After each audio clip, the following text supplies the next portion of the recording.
여러분께 한 분을 소개하려 합니다. 정은혜, 72살. 부산에서 손주들과 함께 살고 있는 평범한 할머니입니다. 하지만 이 할머니의 인생은 평범하지 않았습니다. 1970년대 경북 영주 산골에서 태어났습니다. 열심히 공부해서 교사가 되었습니다. 가족의 자랑이었습니다. 결혼도 했습니다. 깔끔한 회사원과 행복할 줄 알았습니다. 하지만 신혼 첫날부터 달랐습니다. 작은 통제가 시작됐고 곧 폭력이 되었습니다. 5년을 견뎠습니다. 2번의 유산도 겪었습니다. 그런데 남편이 외도를 했고 급기야 그 여자를 살해했습니다. 33살 은혜는 모든 것을 잃었습니다. 교직도, 집도, 명예도, 살인자의 아내라는 꼬리표만 남았습니다. 그래서 그녀는 부산으로 왔습니다. 다시 시작하기 위해. 그리고 30년이 흘렀습니다. 지금 그녀는 교장 선생님을 역임했고 사랑하는 남편과 2 자녀가 있으며 손주까지 있습니다. 어떻게 가능했을까요? 자갈치 시장의 한 아주머니, 용기를 내어 만난 아이들, 과거를 받아준 한 남자, 그리고 무엇보다 포기하지 않은 그녀 자신 덕분이었습니다. 이 이야기는 힘든 시간을 겪고 계신 분들께, 다시 시작하고 싶은 분들께, 아직 늦지 않았다고 말하고 싶은 분들께 전하는 메시지입니다. 지금부터 정은혜 할머니의 이야기, 나의 아리랑, 다시 부르다를 시작합니다. 1970년대 가을, 경북 영주의 산골 마을에는 아침마다 안개가 내려앉았습니다. 흙길을 따라 올라가면 작은 기와집 한 채가 나타났고 그 마당에서는 6살 소녀의 웃음소리가 들려왔습니다. 정은혜는 치맛자락을 펄럭이며 마당을 뛰어다녔습니다. 할머니가 부르는 아리랑 가락이 산 너머로 퍼져나갔고 은혜는 그 소리를 따라 작은 목청을 높였습니다. 그녀의 손바닥에는 진흙이 묻어 있었습니다. 마당 한쪽에서 흙을 주물러 작은 그릇을 만들다가 할머니의 노래에 이끌려 달려온 것이었습니다. 은혜야, 흙은 거짓말을 안 한다. 정성껏 빚으면 그대로 담아주는 게 흙이고 사람도 그래야 하는 거다. 할머니의 말씀이었습니다. 은혜는 고개를 끄덕이며 다시 흙을 만졌습니다. 그 촉감이 좋았습니다. 무엇이든 만들어낼 수 있을 것 같았습니다. 은혜의 아버지 정기철은 면사무소 서기였습니다. 그는 점심시간마다 집으로 돌아와 딸과 함께 밥을 먹었습니다. 어머니는 일찍 돌아가셨고 할머니와 아버지가 은혜를 키웠습니다. 은혜야, 여자도 배워야 한다. 배움은 아무도 빼앗을 수 없는 재산이니까. 아버지는 늘 그렇게 말했습니다. 그러면서도 덧붙였습니다. 하지만 여자는 남편에게 존중받아야 한다. 그게 행복의 시작이야. 은혜는 그 말을 가슴에 새겼습니다. 공부를 열심히 했습니다. 초등학교에서 늘 반장을 맡았고 중학교는 읍내까지 걸어서 다녔습니다. 비가 오나 눈이 오나 책가방을 메고 흘길을 걸었습니다. 그 시절 은혜의 꿈은 교사가 되는 것이었습니다. 1987년 봄 24살의 정은혜는 영주 사범대학을 졸업했습니다. 그해 가을 그녀는 대구의 한 초등학교에 발령을 받았습니다. 가족들은 잔치를 열었습니다. 동네 사람들이 모두 모여 축하해 주었습니다. 기철이 복 받았네. 딸이 선생님이라니. 은혜가 우리 동네 자랑이지. 은혜는 수줍게 웃으며 인사했습니다. 그녀는 한복 저고리에 검정 치마를 입고 있었습니다. 할머니가 손수 지어준 옷이었습니다. 교단에 선 은혜는 행복했습니다. 아이들의 눈빛이 반짝였습니다. 그녀는 매일 아침 교실 문을 열며 감사했습니다. 이 자리가 주어진 것에 대해, 아이들을 가르칠 수 있다는 것에 대해. 1989년 여름 은혜는 학부모 모임에서 최민규를 만났습니다. 그는 한 학생의 삼촌이었습니다. 양복을 단정하게 차려입은 그는 무역회사에서 일한다고 했습니다. 은혜에게 공손하게 인사했고 몇 번의 만남 끝에 교제를 시작했습니다. 은혜 씨는 참 단정하시네요. 요즘 여자들하고는 다르세요. 민규의 칭찬이었습니다. 은혜는 그 말이 좋았습니다. 자신을 존중해주는 것 같았습니다. 1990년 봄 두 사람은 결혼했습니다. 아버지는 딸의 손을 잡고 말했습니다. 행복해라. 내가 존중받는 집이길 바란다. 신혼집은 대구 시내의 작은 아파트였습니다. 은혜는 출근 전 아침밥을 차리고 퇴근 후 저녁을 준비했습니다. 민규는 처음 몇 달간 다정했습니다. 꽃을 사오기도 했고 주말에는 영화를 보러 가기도 했습니다. 하지만 변화는 조용히 찾아왔습니다. 당신 오늘 저녁 뭐 할 거예요? 또 된장찌개야? 좀 다른 거 해봐. 친구들이 당신 화장이 진하다던데. 선생이 그러면 안 되지. 작은 잔소리들이 쌓여갔습니다. 은혜는 더 조심했습니다. 화장을 연하게 하고 메뉴를 바꿨습니다. 민규를 기쁘게 하고 싶었습니다. 결혼 1년 뒤 은혜는 임신했습니다. 기쁨은 짧았습니다. 석 달 만에 유산했습니다. 병원에서 돌아온 날 민규가 말했습니다. 몸 관리를 제대로 했어야지. 선생이면서 그것도 몰라? 은혜는 대답하지 못했습니다. 가슴이 무너졌지만 그것이 자신의 잘못인 것만 같았습니다. 두 번째 임신도 같은 결과였습니다. 1992년 봄이었습니다. 이번에는 민규가 소리를 질렀습니다. 대체 뭐가 문제야? 다른 집 여자들은 다 낳는데? 은혜는 방 안에서 울었습니다. 조용히 소리내지 않게 울었습니다. 그해 여름 민규의 사업이 기울기 시작했습니다. 무역회사가 부도를 맞았고 그는 독립해서 작은 사업을 시작했습니다. 하지만 번번이 실패했습니다. 그의 얼굴에서 웃음이 사라졌습니다. 어느 날 밤 은혜가 퇴근해서 문을 열었을 때 민규는 술에 취해 있었습니다. 당신 월급 얼마야? 그걸로 어떻게 살아? 여보, 제가 더 아껴볼게요. 닥쳐. 당신 때문에 내가 이 꼴이야. 애도 못 낳는 주제에. 처음으로 손이 올라왔습니다. 뺨을 때렸습니다. 은혜는 넘어졌습니다. 바닥에 주저앉아 뺨을 감쌌습니다. 민규는 문을 박차고 나갔습니다. 그날 밤 은혜는 화장실 거울을 보았습니다.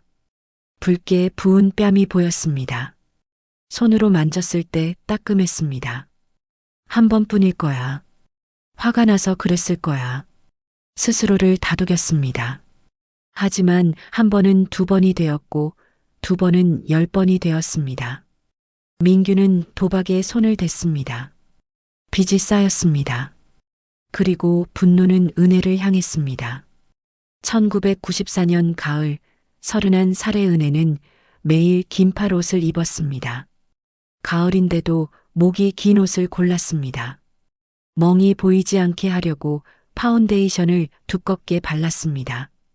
선생님 어디 아프세요? 동료 교사가 물었습니다. 아니에요. 괜찮아요. 은혜는 웃으며 대답했습니다.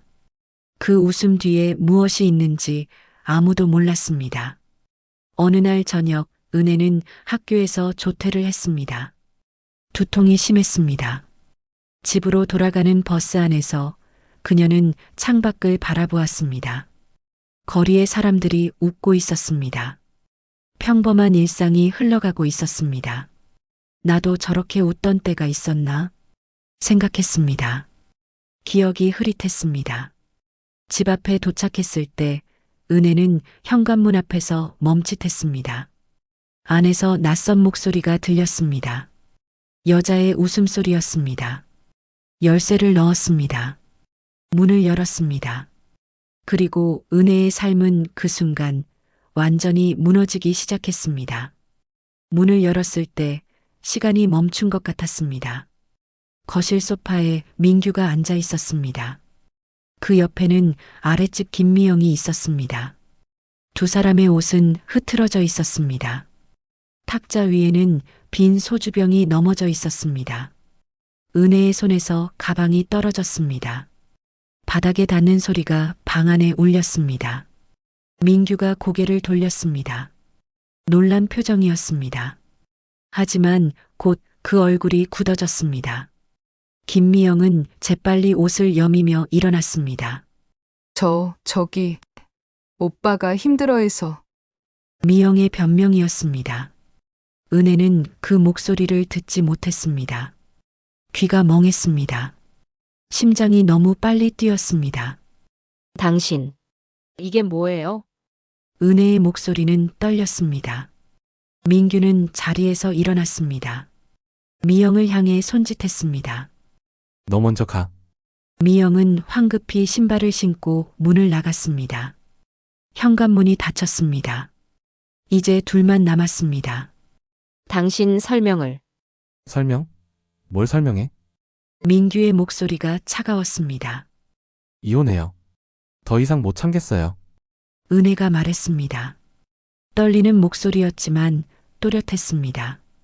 평생 처음으로 자신의 의사를 분명히 밝힌 순간이었습니다. 민규의 얼굴이 일그러졌습니다. 이혼? 내가? 그가 다가왔습니다. 은혜는 뒤로 물러났습니다. 등이 현관문에 닿았습니다. 이혼하자고? 내가 널 먹여 살렸는데? 제가 번 돈으로 살았잖아요. 당신 사업은 다 망했잖아요. 말이 나왔습니다. 참았던 말들이 쏟아졌습니다. 빚도 제 월급으로 갚았어요. 맞으면서도 참았어요. 그런데 외도까지. 더는 안 돼요. 민규의 손이 올라왔습니다. 은혜의 뺨을 후려쳤습니다. 은혜는 바닥에 넘어졌습니다. 머리가 신발장에 부딪혔습니다. 감히 내가 먹여 살렸다고? 발길질이 시작되었습니다. 옆구리를 찼습니다. 등을 밟았습니다. 은혜는 몸을 웅크렸습니다. 숨을 쉴 수 없었습니다. 애도 못 낳는 년이 무슨 이혼이야. 또 한 번 옆구리를 찼습니다. 뼈가 부러지는 소리가 들렸습니다. 은혜의 입에서 비명이 새어나왔습니다. 민규는 멈추지 않았습니다. 머리채를 잡아 들어 올렸습니다. 네가 여자로서 제대로 했으면 내가 이렇게 됐겠어? 다 내 탓이야. 다시 바닥에 내던졌습니다. 은혜의 의식이 흐려졌습니다. 눈앞이 깜빡였습니다. 죽는구나. 생각이 스쳤습니다. 이상하게 평온했습니다. 마지막으로 본 것은 천장의 형광등이었습니다. 그 빛이 점점 멀어졌습니다. 정신을 차렸을 때 은혜는 병원 침대에 누워 있었습니다. 온몸이 아팠습니다. 움직일 수 없었습니다. 은혜야! 언니의 목소리였습니다. 정은주가 침대 옆에 앉아 있었습니다. 눈이 퉁퉁 부어 있었습니다. 언니, 아무 말 하지 마. 괜찮아. 이제 괜찮아. 은주가 동생의 손을 꽉 잡았습니다. 의사가 들어왔습니다. 차트를 보며 말했습니다. 갈비뼈 3대가 골절되었고 뇌출혈이 있었습니다. 다행히 생명에는 지장 없습니다. 다행이라니. 은주가 울먹였습니다. 의사가 나갔습니다. 은주는 동생의 손을 놓지 않았습니다. 아랫집 주민이 신고했어. 비명 소리가 들렸대. 경찰이 문을 부수고 들어갔어. 은혜는 천장을 보았습니다. 눈물이 흘렀습니다. 신고했어. 고소장 냈어. 더 이상 참지 마. 은주의 말이었습니다. 은혜는 고개를 끄덕였습니다. 그것밖에 할 수 없었습니다. 병원에 머문 일주일은 길었습니다. 경찰이 조사를 나왔습니다. 사진을 찍었습니다. 진술서를 받았습니다. 은혜는 모든 것을 말했습니다. 5년간의 폭력을, 2번의 유산을, 그날의 외도를. 피해자 보호 명령 신청하겠습니다. 가해자는 접근할 수 없습니다.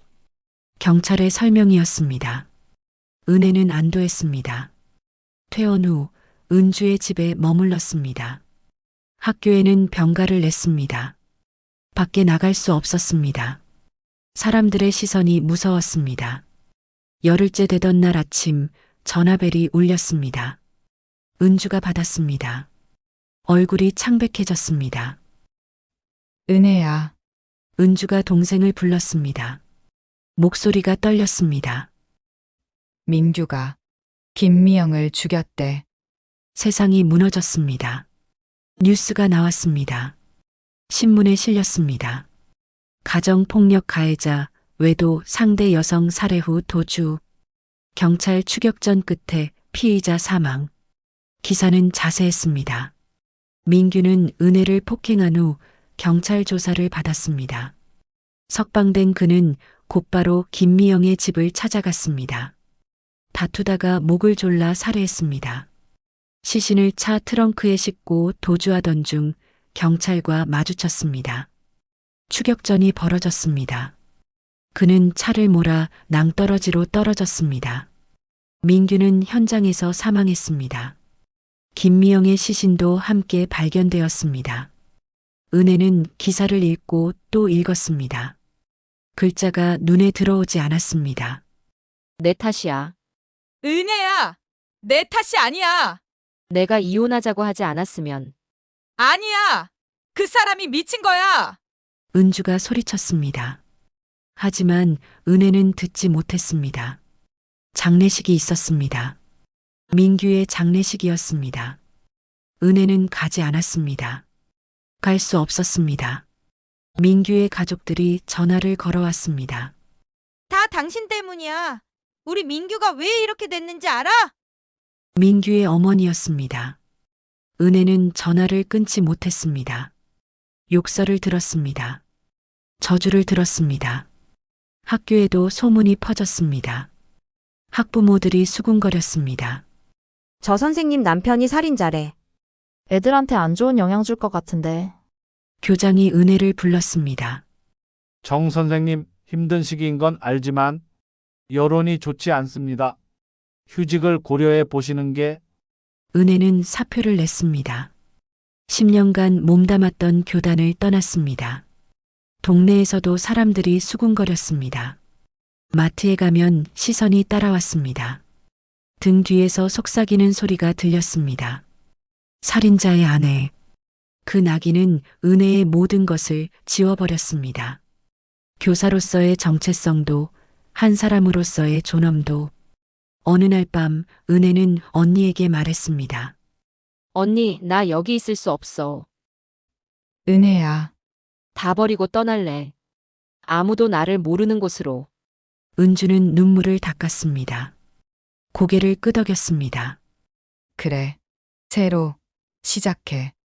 넌 할 수 있어. 일주일 후 은혜는 아버지를 찾아갔습니다. 영주의 옛집이었습니다. 아버지는 많이 늙어 있었습니다. 아버지, 은혜야, 아버지는 말없이 딸을 안았습니다. 은혜는 아버지의 품에서 울었습니다. 한참을 울었습니다. 아버지, 저 부산으로 갈래요. 거기서 다시 시작하고 싶어요. 아버지는 고개를 끄덕였습니다. 그래. 가거라. 내 인생이니까. 다시 시작하기에 늦은 때는 없단다. 감사해요, 아버지. 은혜야, 기억해라. 넌 피해자야. 내 잘못이 아니야. 당당하게 살아라. 은혜는 대답하지 못했습니다. 당당하게 산다는 게 무엇인지 몰랐습니다. 1995년 봄 33살의 정은혜는 부산행 기차에 올랐습니다. 손에는 작은 보따리 하나뿐이었습니다. 창밖으로 대구가 멀어졌습니다. 지난 세월이 함께 멀어졌습니다. 그녀는 이제 아무것도 아닌 사람이었습니다. 이름도 직업도 과거도 모두 버렸습니다. 기차는 남쪽으로 바다를 향해 달렸습니다. 은혜는 눈을 감았습니다. 새로운 곳에서 다시 살 수 있을까요? 다시 웃을 수 있을까요? 답은 알 수 없었습니다. 하지만 가야 했습니다. 살아야 했습니다. 기차가 터널로 들어갔습니다. 어둠이 창을 덮었습니다. 그리고 다시 빛이 들어왔습니다. 부산역에 내렸을 때 바다 냄새가 났습니다. 은혜는 역 광장에 멍하니 서 있었습니다. 사람들이 바삐 지나갔습니다. 누구도 그녀를 보지 않았습니다. 좋았습니다. 아무도 몰랐습니다. 여기서는 그녀가 누구인지, 무엇을 겪었는지, 손에 든 신문 광고란을 펼쳤습니다. 빨간 동그라미가 여러 개 그려져 있었습니다. 월세방 광고였습니다. 가장 싼 곳을 골랐습니다. 자갈치 시장 근처였습니다. 좁은 골목을 따라 올라가니 낡은 다세대 주택이 나왔습니다. 1층 부동산에 들어갔습니다. 방 보러 왔는데요. 아, 저기 광고 보고 오셨나? 잠깐만요.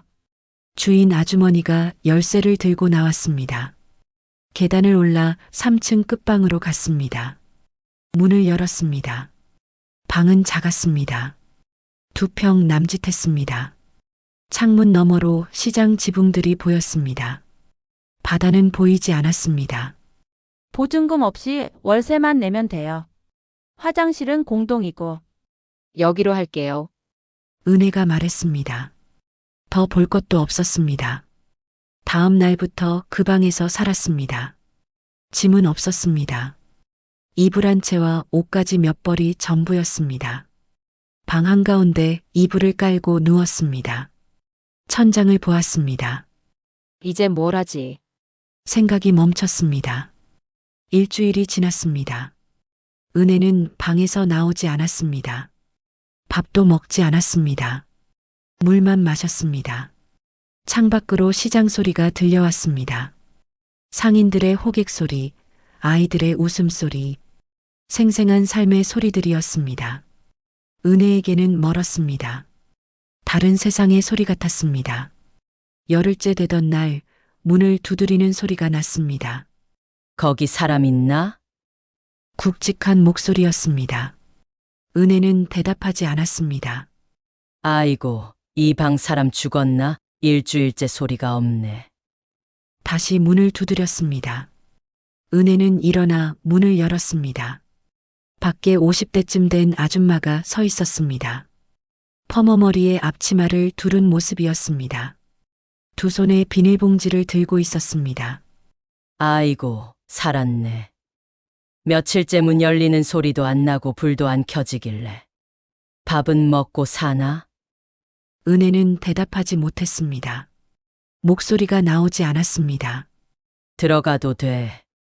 아줌마는 대답도 듣지 않고 안으로 들어왔습니다. 방을 둘러보았습니다. 이게 뭐야? 이불 하나에 짐도 없고. 가출한 거야? 아니에요. 겨우 목소리가 나왔습니다. 밥 먹어. 내가 찐빵 사왔다. 비닐봉지를 내밀었습니다.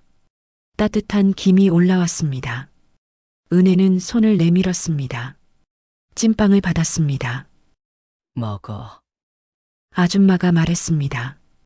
은혜는 한 입 베어 물었습니다. 단팥이 입안에 퍼졌습니다. 눈물이 났습니다.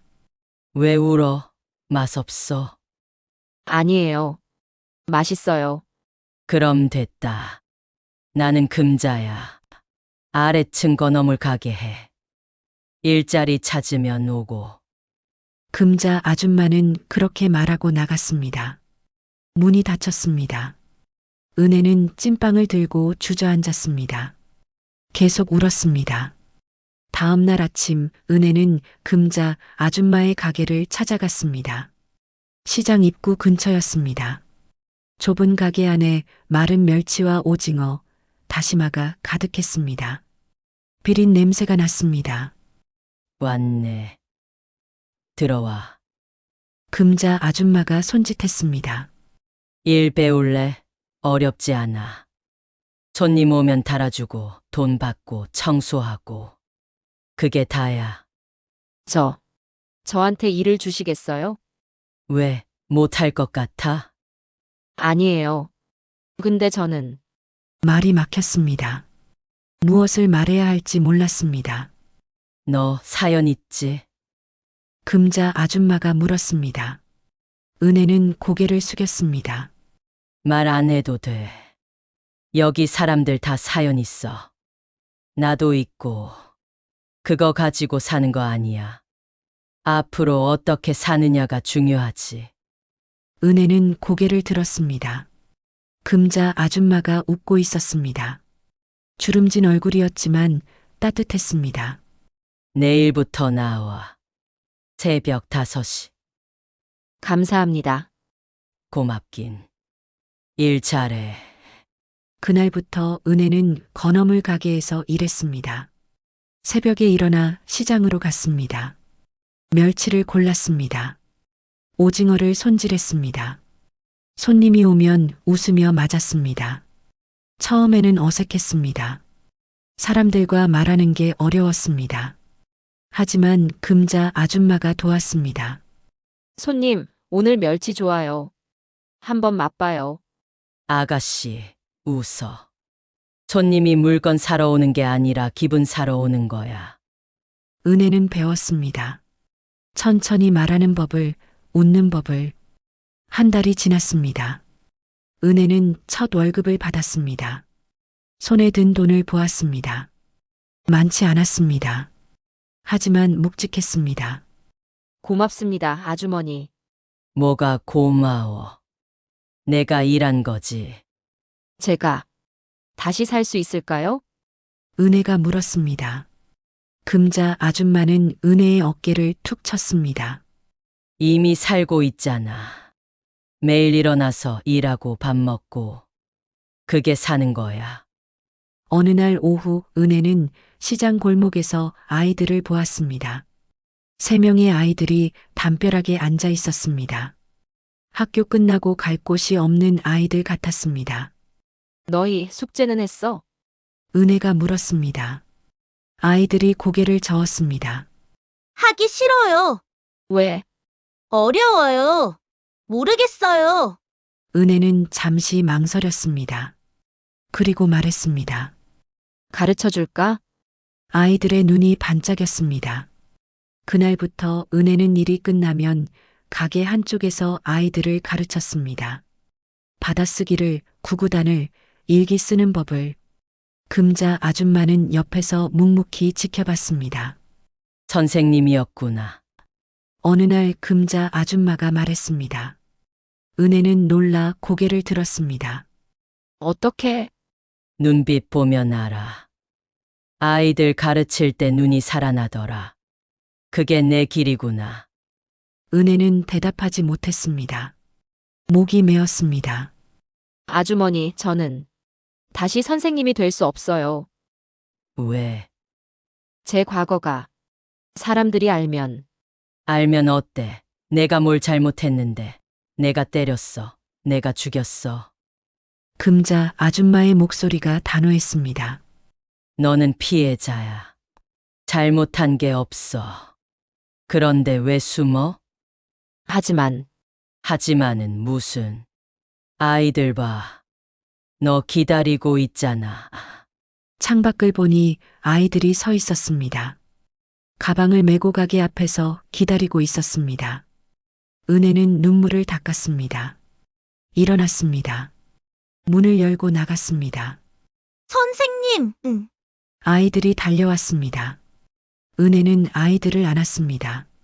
1996년 봄 은혜는 부산교육청을 찾아갔습니다. 서류를 제출했습니다. 경력증명서, 자격증, 사유서. 손이 떨렸습니다. 담당 직원이 서류를 검토했습니다. 정은혜 선생님, 대구에서 사직하셨네요. 사유가. 네. 개인 사정이었습니다. 은혜는 또박또박 말했습니다. 고개를 들고 직원을 보았습니다.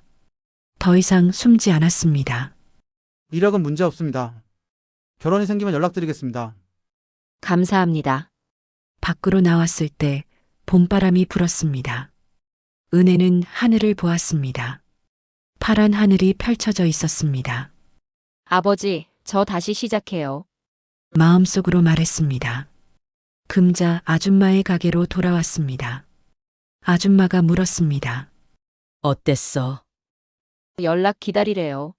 그럼 됐네. 될 거야. 아주머니, 제가 너무 무거운 짐을 지고 있었어요. 은혜가 말했습니다.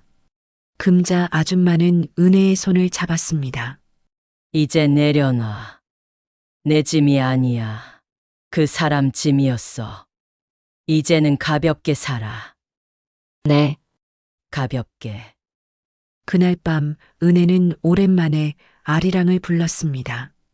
작은 방 안에서 혼자 조용히 불렀습니다. 할머니가 부르던 그 노래였습니다. 흙을 만지던 어린 시절의 그 노래였습니다. 목소리가 떨렸습니다. 가사가 제대로 나오지 않았습니다. 하지만 괜찮았습니다. 노래는 계속되었습니다. 창문 너머로 시장의 불빛이 반짝였습니다. 바다에서 바람이 불어왔습니다. 은혜는 노래했습니다. 생존자의 노래를, 다시 시작하는 사람의 노래를. 2달 후 교육청에서 연락이 왔습니다. 정은혜 선생님, 부산 해운대 초등학교에 결혼이 생겼습니다. 발령 수락하시겠습니까? 전화를 받은 은혜는 한참을 말하지 못했습니다. 눈물이 흘렀습니다. 네. 감사합니다. 하겠습니다. 전화를 끊고 금자 아줌마에게 달려갔습니다. 아주머니. 됐어요. 학교 발령 났어요. 그래? 잘 됐네. 금자 아줌마도 울었습니다. 두 사람은 가게 한가운데서 껴안고 울었습니다. 시장 사람들이 모여들었습니다. 무슨 일이냐고 물었습니다. 금자 아줌마가 소리쳤습니다. 우리 은혜가 선생님 된대. 다시 학교 간대. 사람들이 박수를 쳤습니다. 축하한다고 말했습니다. 은혜는 한 사람 한 사람에게 인사했습니다. 다시 시작할 수 있구나. 은혜는 생각했습니다. 아직 끝나지 않았구나.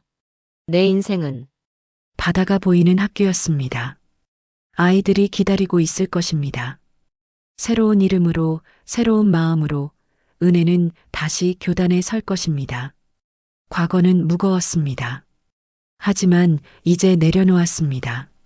앞으로 걸어갈 일만 남았습니다. 1998년 3월 은혜는 해운대 초등학교 3학년 1반 담임이었습니다.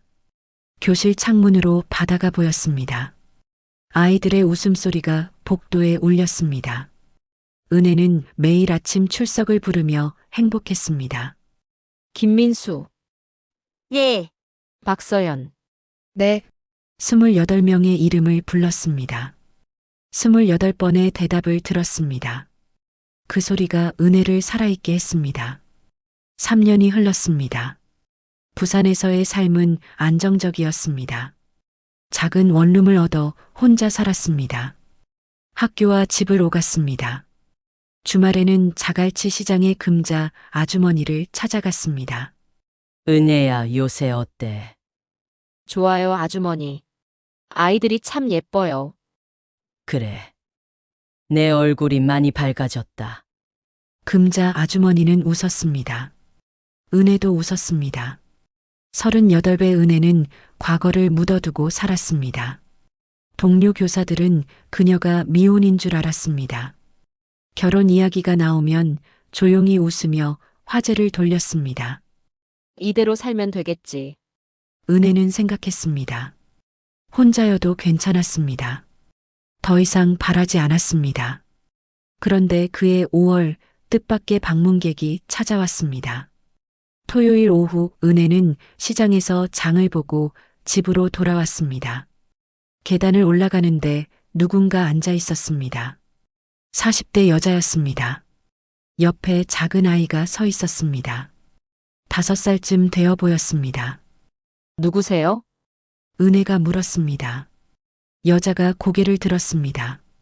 낯익은 얼굴이었습니다. 은혜 씨. 접니다. 최민규 누나 순이에요. 순간 숨이 막혔습니다. 은혜는 뒤로 물러섰습니다. 어떻게 찾아오셨어요? 미안해요. 동생 동료한테 들었어요. 부산에 있다고. 학교까지는 찾기 어렵지 않았어요. 순이가 일어났습니다. 아이의 손을 잡고 있었습니다. 용건이 뭐예요? 은혜의 목소리가 떨렸습니다. 순이는 아이를 앞으로 내밀었습니다. 이 아이, 준영이에요.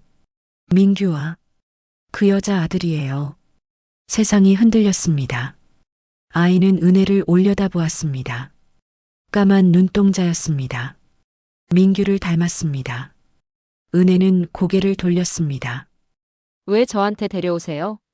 친척들이 다 거부했어요. 민규 부모님도 돌아가셨고 그 여자 집안은 연락이 끊겼어요. 아무도 이 아이를 안 키우려고 해요. 그래서 저한테요? 저보고 이 아이를 키우라고요? 은혜의 목소리가 커졌습니다. 순이는 고개를 숙였습니다. 미안해요. 정말 미안해요. 하지만 이 아이는 죄가 없어요. 저도 죄가 없었어요. 은혜가 소리쳤습니다. 준영이 놀라 울음을 터뜨렸습니다. 은혜는 손으로 얼굴을 감쌌습니다. 가세요. 제발 가세요. 은혜 씨, 싫어요. 안 돼요. 저는 못해요. 순이는 아이를 안고 천천히 계단을 내려갔습니다. 은혜는 문을 열고 들어가 주저앉았습니다. 사흘 동안 은혜는 아무것도 하지 못했습니다. 학교에 가서도 멍했습니다. 아이들의 목소리가 들리지 않았습니다. 민규의 아들. 그 여자의 아들. 생각만 해도 치가 떨렸습니다. 하지만 동시에 다른 생각도 들었습니다. 5살. 아무것도 모르는 아이. 목요일 저녁 은혜는 금자 아주머니를 찾아갔습니다. 모든 이야기를 했습니다. 결혼, 폭력, 살인, 그리고 준영까지. 금자 아주머니는 말없이 들었습니다. 차를 따라 주었습니다. 아주머니, 어떻게 해야 해요? 내가 뭐라고 말할 수 있겠어. 내 인생인데. 저는 미워요. 그 아이를 보면 그 사람이 생각나요. 그렇겠지. 금자 아주머니가 은혜의 손을 잡았습니다. 근데 말이다. 그 아이는 내 고통하고 아무 상관이 없어. 그 아이도 피해자야. 알아요. 머리로는 알아요. 그런데 마음이 따라가지 않지. 당연해. 시간이 필요해. 아주머니라면 어떻게 하실래요? 금자 아주머니는 한참을 생각했습니다. 나라면 나 자신한테 물어볼 것 같다. 이 아이를 외면했을 때 나중에 후회하지 않을까? 그 아이가 어디서 어떻게 자라든 내가 편하게 살 수 있을까? 은혜는 대답하지 못했습니다. 집으로 돌아오는 길, 은혜는 계속 생각했습니다. 다음 날 학교에서 한 아이가 넘어져 무릎을 다쳤습니다. 은혜는 아이를 보건실로 데려갔습니다. 소독약을 바르며 물었습니다. 많이 아파? 괜찮아요, 선생님. 아이는 울지 않았습니다. 은혜는 반창고를 붙여주었습니다. 선생님, 우리 엄마도 이렇게 해줘요. 아이가 웃었습니다. 은혜의 가슴이 먹먹해졌습니다. 준영이에게는 엄마가 없구나. 생각이 들었습니다. 아무도 아파할 때 안아주는 사람이 없구나. 주말, 은혜는 순이에게 전화했습니다. 저예요, 정은혜예요. 은혜 씨, 아이. 어디 있어요? 지금은 제가 데리고 있는데 남편이 반대해서 올해는 못 키워요. 만나고 싶어요. 아이를. 순이는 눈물을 삼키는 소리를 냈습니다. 정말요?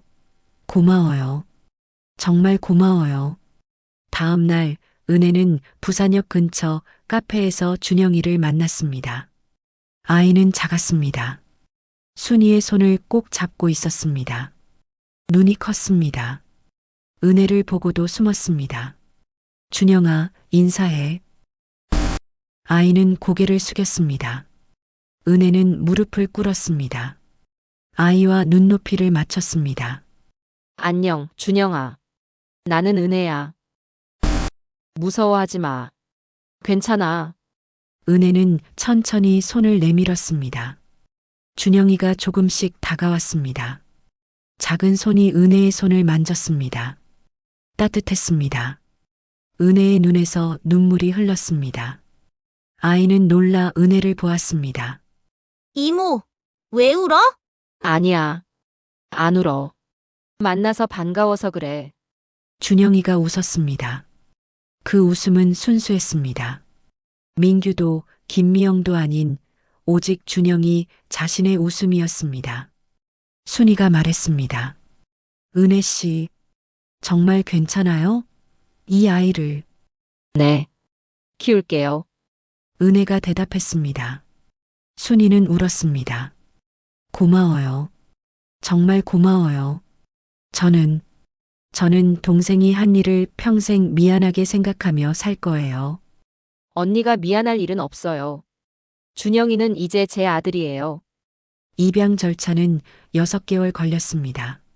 서류를 준비하고 상담을 받고 가정 방문을 받았습니다.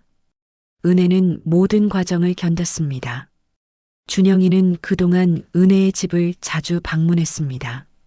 처음에는 낯설어 했습니다. 하지만 점점 마음을 열었습니다. 이모, 이거 뭐예요? 이건 선생님이 쓰는 교과서야. 와, 글자가 많아요. 준영이는 호기심이 많았습니다. 은혜는 아이와 그림을 그렸습니다. 책을 읽어주었습니다. 함께 밥을 먹었습니다. 어느 날 준영이가 물었습니다. 이모, 나는 엄마 없어요? 은혜는 준영이를 안았습니다. 준영이에게는 이제 나 있어. 내가 준영이 엄마가 될게. 진짜요? 진짜야. 준영이는 은혜의 품에 안겼습니다. 작은 몸이 떨렸습니다. 1999년 봄 입양이 완료되었습니다. 준영이는 정준영이 되었습니다. 학교 동료 교사 김도연이 은혜에게 물었습니다.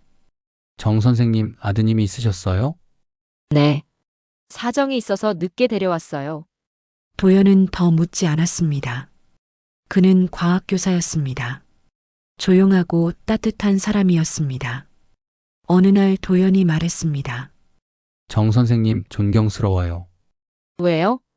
혼자 아이 키우시잖아요. 쉽지 않을 텐데. 은혜는 웃었습니다. 혼자가 아니에요. 준영이가 있어요. 도연도 웃었습니다.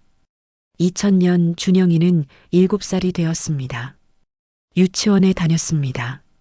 밝은 아이로 자랐습니다. 어느 날 저녁 준영이가 말했습니다. 엄마, 나 궁금한 게 있어. 뭔데? 친구들은 다 아빠 있는데 나는 왜 없어? 은혜는 말문이 막혔습니다.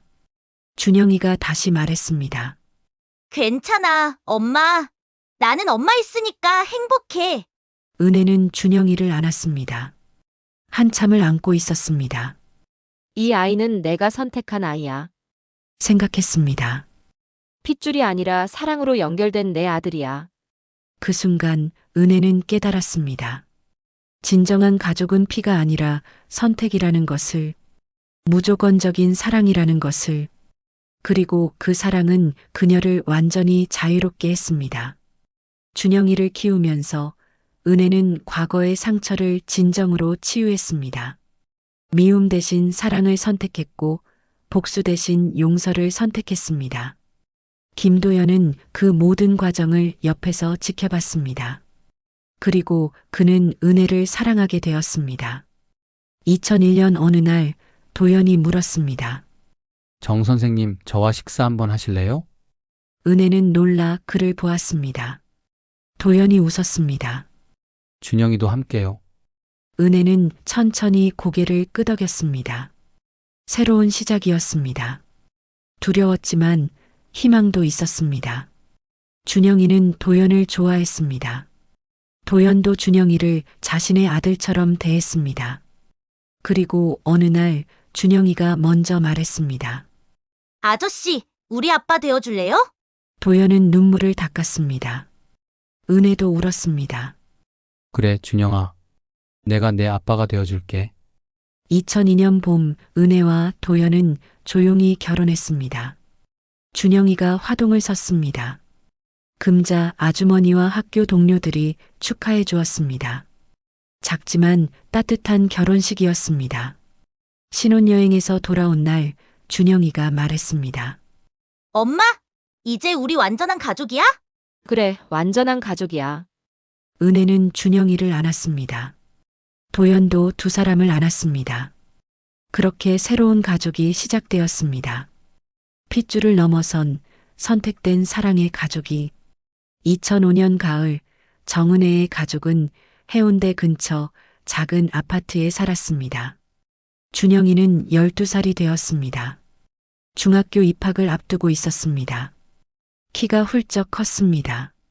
아버지 김도연을 닮아갔습니다. 그리고 3살배기 딸 예진이가 있었습니다. 준영이는 동생을 무척 아꼈습니다. 오빠, 놀아줘. 그래, 우리 예진이. 뭐하고 놀까? 거실에서 남매의 웃음소리가 들렸습니다. 은혜는 부엌에서 저녁을 준비하며 미소 지었습니다. 도연이 퇴근해서 돌아왔습니다. 다녀왔습니다. 어서 와요. 저녁 곧 준비돼요. 준영아, 예진아, 아빠 왔다. 아이들이 달려왔습니다. 도연은 예진이를 안아 올렸습니다.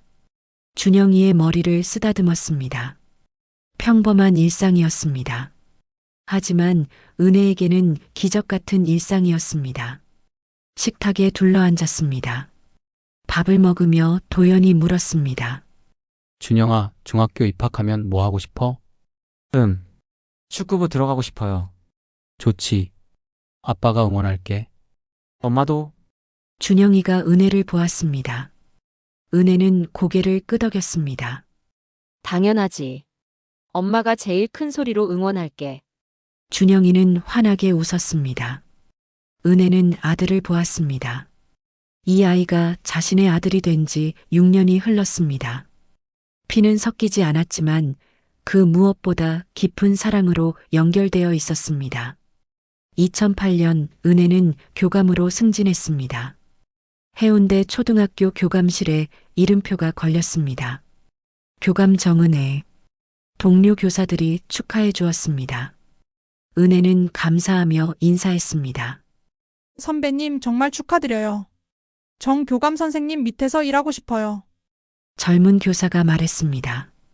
은혜는 웃으며 대답했습니다. 고마워요. 함께 아이들을 잘 가르쳐 봐요. 교감이 된 후 은혜는 특별한 일을 시작했습니다. 학교 폭력과 가정 폭력 피해 학생들을 위한 상담 프로그램이었습니다. 선생님, 저희가 도와드릴 게 있을까요? 동료 교사들이 물었습니다. 함께 해주시면 감사하죠. 아이들이 안전하게 자랄 수 있게 우리가 도와줘야 해요. 프로그램은 성공적이었습니다. 아이들이 찾아왔습니다. 은혜는 한 명 한 명 이야기를 들어주었습니다. 선생님, 저 집에 가기 싫어요. 왜 그래? 아빠가 엄마한테 소리 질러요. 무서워요. 은혜는 아이를 안았습니다. 괜찮아. 선생님이 도와줄게. 내 잘못이 아니야. 자신이 듣고 싶었던 말이었습니다. 은혜는 그 말을 아이들에게 건넸습니다. 지역 여성 상담소와도 연계했습니다. 피해자 보호시설을 안내했습니다. 은혜는 자신의 경험을 조심스럽게 나눴습니다. 저도 그런 시간을 겪었어요. 하지만 지금은 여기 있어요. 여러분도 괜찮아질 거예요. 강연을 요청받았습니다. 처음에는 망설였습니다. 하지만 도연이 말했습니다. 당신 이야기가 누군가에게 희망이 될 거예요. 은혜는 용기를 냈습니다. 부산 시민회관에서 강연을 했습니다. 저는 30년 전 가정폭력 피해자였습니다. 청중이 조용해졌습니다. 남편의 폭력을 5년간 견뎠습니다. 그리고 그가 살인을 저질렀습니다. 저는 살인자의 아내라는 낙인을 얻었습니다. 은혜의 목소리는 떨리지 않았습니다. 하지만 저는 살아남았습니다. 부산에 와서 다시 시작했습니다. 그리고 지금 여기 서 있습니다. 박수가 터져 나왔습니다. 은혜는 계속 말했습니다. 피해자 여러분, 당신 잘못이 아닙니다. 수치스러워할 필요 없습니다. 도움을 요청하세요. 다시 시작할 수 있습니다. 강연이 끝난 후 많은 사람이 찾아왔습니다. 선생님, 저도 그런 시간을 보내고 있어요. 선생님 말씀 듣고 용기가 났어요. 저는 이혼했는데 아이 키우기가 너무 힘들었어요. 그런데 선생님 보니까 희망이 생겨요. 은혜는 한 사람 한 사람 안아주었습니다. 집으로 돌아왔을 때 준영이가 물었습니다. 엄마 오늘 강연 어땠어? 준영이는 이제 15살이었습니다. 엄마의 과거를 알고 있었습니다. 은혜는 준영이가 13살이 되던 해 모든 것을 말해주었습니다. 엄마 나 때문에 힘들었지? 준영이가 울먹였을 때 은혜는 아들을 안으며 말했습니다. 아니야. 너는 엄마에게 축복이야. 내가 있어서 엄마가 완전히 치유됐어. 그 이후로 준영이는 더 성숙해졌습니다. 오늘 많은 분들께 희망을 드린 것 같아. 은혜가 대답했습니다. 준영이가 웃었습니다. 우리 엄마 최고다. 2015년 은혜는 교장으로 승진했습니다. 부산의 한 초등학교 교장이 되었습니다. 취임식에서 은혜는 말했습니다. 모든 아이는 사랑받을 권리가 있습니다. 이 학교에서 한 명의 아이도 소외되지 않도록 하겠습니다. 그 약속을 지켰습니다. 학교는 안전한 곳이 되었습니다. 아이들은 행복하게 자랐습니다. 준영이는 대학생이 되었습니다. 사회복지학과에 진학했습니다. 엄마 나도 엄마처럼 사람들 돕고 싶어. 내가 하고 싶은 거 해. 엄마는 응원할게. 예진이는 중학생이 되었습니다. 밝고 씩씩한 아이로 자랐습니다. 엄마 오빠가 자랑스러워. 나도 오빠처럼 착한 사람 될래. 예진이는 이미 착한 아이야. 2018년 금자 아주머니가 세상을 떠났습니다. 은혜는 장례식에서 오래 울었습니다. 금자 아주머니는 은혜의 생명의 은인이었습니다. 아주머니 감사했어요. 아주머니 덕분에 제가 다시 살 수 있었어요. 영정 앞에서 은혜는 절했습니다. 금자 아주머니의 가게는 문을 닫았습니다. 은혜는 그 자리를 지나칠 때마다 멈춰 섰습니다. 찐빵의 온기를, 따뜻한 말을 기억했습니다. 2020년 코로나 시국이 왔습니다. 학교가 문을 닫았습니다. 아이들이 혼자 집에 있었습니다. 은혜는 교사들과 함께 취약계층 가정을 방문했습니다. 도시락을 나눠주었습니다. 학습 자료를 전달했습니다. 교장 선생님, 힘드실 텐데 직접 오시다니. 한 학부모가 말했습니다. 아이들이 제일 중요하죠. 우리가 해야 할 일이에요. 그해 은혜는 부산시 교육상을 받았습니다. 시상식에서 은혜는 소감을 말했습니다. 이 상은 제 것이 아닙니다. 저를 살려준 모든 분들, 함께 일한 동료들, 그리고 저를 믿어준 아이들의 것입니다. 준영이와 예진이, 도연이 객석에서 박수를 쳤습니다. 은혜는 가족을 보며 웃었습니다. 2025년 가을 72살의 정은혜는 교장직에서 은퇴했습니다. 퇴임식에서 제자들이 찾아왔습니다. 이제 어른이 된 제자들이었습니다. 선생님 덕분에 제가 교사가 됐어요. 선생님, 저 결혼했어요. 아이도 낳았어요. 선생님께 보여드리고 싶었어요. 은혜는 한 명 한 명 안아주었습니다. 다들 잘 자라줘서 고마워. 선생님은 행복해. 집으로 돌아오는 길, 도연이 손을 잡았습니다. 수고했어요, 교장 선생님. 이제 그냥 할머니예요. 두 사람은 웃었습니다. 거실에서 예진이가 기다리고 있었습니다.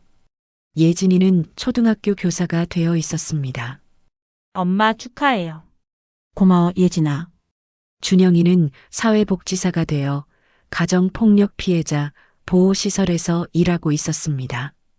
영상통화로 축하했습니다. 엄마 나 엄마 닮아서 좋아. 엄마처럼 살고 싶어. 준영아, 너는 내 길을 가렴. 엄마는 그것만으로 행복해. 준영이는 결혼해서 2살 난 아들이 있었습니다. 손자였습니다. 할머니, 보고 싶어요. 화면 속 손자가 웃었습니다. 은혜는 화면을 보며 눈물을 닦았습니다. 주말 온 가족이 모였습니다. 은혜는 손자를 안았습니다. 작은 손이 은혜의 손을 잡았습니다. 할머니 노래 불러줘. 뭐 부를까? 아리랑. 은혜는 웃었습니다. 아리랑을 불렀습니다. 할머니가 불러주던 그 노래를 목소리는 늙었지만 마음은 따뜻했습니다. 가족들이 함께 따라 불렀습니다. 준영이도, 예진이도, 도연도, 손자도 노래가 집안을 가득 채웠습니다. 은혜는 창밖을 보았습니다. 바다가 보였습니다. 부산의 바다였습니다. 여기까지 왔구나. 생각했습니다. 흘길을 걷던 어린 시절, 폭력에 시달리던 암흑의 시간, 절망의 기차를 타고 이곳에 온 날, 모든 것이 지나갔습니다. 그리고 지금 사랑하는 가족들과 함께 있습니다. 도연이 물었습니다. 무슨 생각해요? 행복하다고 생각했어요. 나도요. 고마워요, 여보. 함께 해줘서. 나야말로 고마워요. 당신을 만나 행복했어요. 예진이가 말했습니다. 엄마 이야기 책으로 쓰면 어때요? 많은 사람들이 희망을 얻을 것 같아요. 그럴까? 응. 엄마 이야기는 특별해. 다시 시작할 수 있다는 걸 보여주잖아. 은혜는 고개를 끄덕였습니다. 그래. 써볼게. 누군가에게 도움이 된다면. 그날 밤 은혜는 노트를 꺼냈습니다. 펜을 들었습니다. 첫 문장을 썼습니다. 나는 70년을 살았습니다. 그중 30년은 고통이었고 40년은 희망이었습니다. 펜이 종이 위를 달렸습니다. 모든 이야기를 썼습니다. 고통도, 절망도, 그리고 희망도. 마지막 문장을 썼습니다. 다시 시작하기에 늦은 때는 없습니다. 당신도 할 수 있습니다. 노트를 덮었습니다. 창밖으로 달빛이 들어왔습니다. 은혜는 창가에 섰습니다. 부산의 밤이 빛나고 있었습니다. 은혜는 작게 아리랑을 흥얼거렸습니다. 아리랑 아리랑 아라리요. 노래는 바람을 타고 멀리 퍼져나갔습니다. 고통을 이겨낸 노래였습니다. 다시 시작한 사람의 노래였습니다. 생존자의, 승리자의 노래였습니다. 그리고 그 노래는 끝나지 않을 것입니다. 누군가 듣고 따라 부르고 다시 일어날 것입니다. 은혜의 아리랑은 그렇게 계속될 것입니다. 정은혜는 2025년 현재 부산에서 손주들과 함께 살고 있습니다. 그녀는 여전히 가정폭력 피해자 상담 봉사를 합니다. 그녀의 아들 김준영은 사회복지사로 일하며 많은 사람을 돕고 있습니다. 그녀의 딸 김혜진은 교사로서 아이들을 가르치고 있습니다. 그녀의 이야기는 이렇게 말합니다. 가족은 피가 아닌 사랑으로 만들어집니다. 고통은 끝이 아니라 새로운 시작의 밑거름입니다. 다시 시작하기에 늦은 때란 없습니다. 당신도 할 수 있습니다. 당신의 아리랑을 다시 부르십시오.